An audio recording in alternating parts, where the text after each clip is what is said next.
اس کا نام طارق تھا۔ طارق کون تھا؟ آئیے جانتے ہیں۔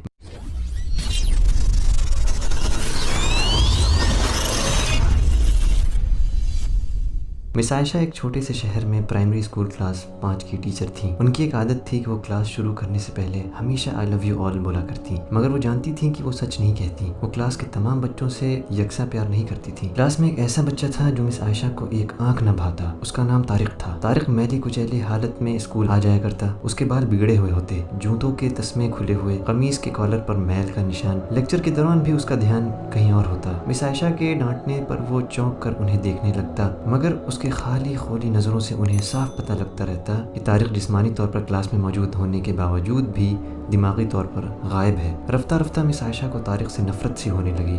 کلاس میں داخل ہوتے ہی طارق مس عائشہ کی سخت تنقید کا نشانہ بننے لگتا۔ ہر بری مثال طارق کے نام سے منسوب کی جاتی، بچے اس پر کھلکھلا کر ہنستے اور مس عائشہ اس کو ذلیل کرتی۔ ایسا کر کے وہ تسکین حاصل کرتی۔ طارق نے البتہ کسی بات کا کبھی کوئی جواب نہیں دیا تھا۔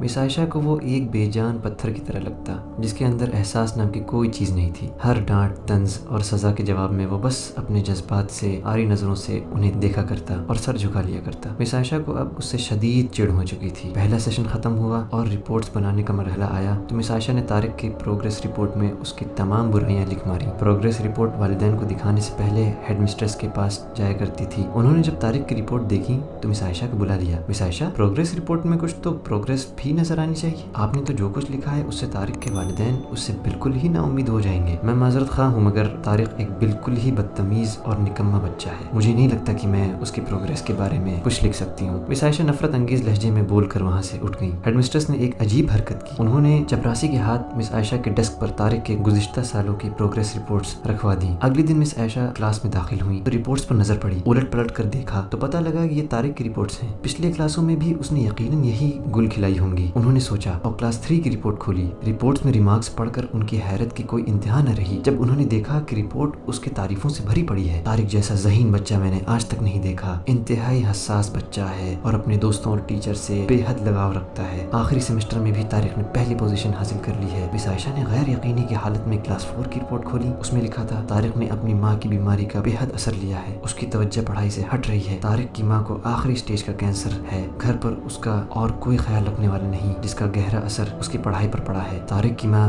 مر چکی ہے اور اس کے ساتھ ہی طارق کی زندگی کی رونق بھی۔ اسے بچانا پڑے گا اس سے پہلے کہ بہت دیر ہو جائے۔ مس عائشہ پر لرزہ طاری ہو گیا۔ کانپتے ہاتھوں سے انہوں نے پروگریس رپورٹ بند کی۔ آنسو ان کی آنکھوں سے ایک کے بعد ایک گرنے لگے۔ اگلے دن جب مس عائشہ کلاس میں داخل ہوئی تو انہوں نے اپنی عادت کے مطابق اپنا روایتی جملہ آئی لو یو آل دہرایا، مگر وہ جانتی تھیں کہ وہ آج بھی جھوٹ بول رہی ہیں، کیونکہ اس کلاس میں بیٹھے ایک بے ترتیب بالوں والے بچے طارق کے لیے جو محبت وہ آج اپنے دل میں محسوس کر رہی تھیں وہ کلاس میں بیٹھے اور کسی بچے کے لیے ہو ہی نہیں سکتی تھی۔ لیکچر کے دوران انہوں نے حسب معمول ایک سوال طارق پر داغا اور ہمیشہ ہی کی طرح طارق نے سر جھکا لیا۔ جب کچھ دیر تک مس عائشہ کی طرف سے کوئی ڈانٹ پھٹکار اور ہم جماعت ساتھیوں کی جانب سے ہنسی کی آواز اس کے کانوں میں نہ پڑی تو اس نے اچنبھے میں سر اٹھا کر ان کی طرف دیکھا۔ خلاف توقع ان کے ماتھے پر آج بل نہیں تھے، وہ مسکرا رہی تھی۔ انہوں نے طارق کو اپنے پاس بلایا اور اسے سوال کیا اور اسے سوال کا جواب بتا کر زبردستی دہرانے کے لیے کہا۔ طارق 3-4 دفعہ کے اصرار کے بعد آخر بول ہی پڑا۔ اس کے جواب دیتے ہی مس عائشہ نے نہ صرف خود پرجوش انداز میں تالیاں بجائیں